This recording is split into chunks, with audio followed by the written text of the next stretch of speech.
Abakristo b'Ekereziya ya Uganda Matazimbara abarikuzarwa muri Sinziro erizuba bazindukira parishi yo wabo eya Kakoma kandi bagiraho hamwe n'isitambo cya misa.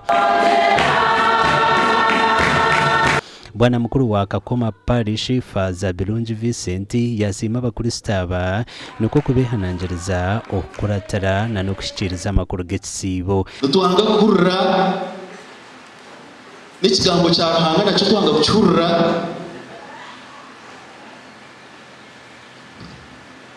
bineta ubu nubwire gukurra abarire ndahurura mu kitanaga.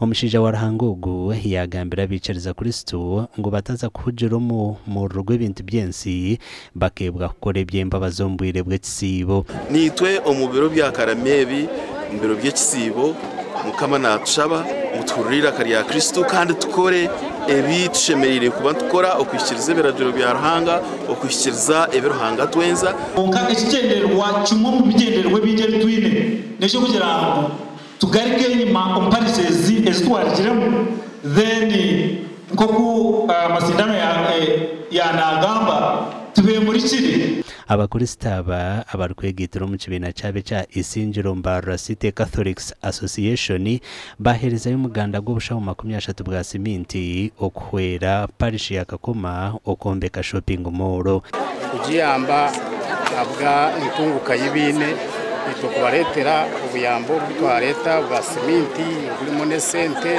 chairman witu Gerard Ziyagamba zikwingana miliyoni n'izindi kwija kuzibahereza. Nani nyeta abantu bashobora bari muri Mbarara mwije mutujoininge nito parish yitu yachobona eka benefiting nani shabango abantu mwena mwisho mani tureke ngo nito twashira basiga babyara n'umuti nkakamanyiso ka Rukundo ahabwa TV West and area Sertugusa.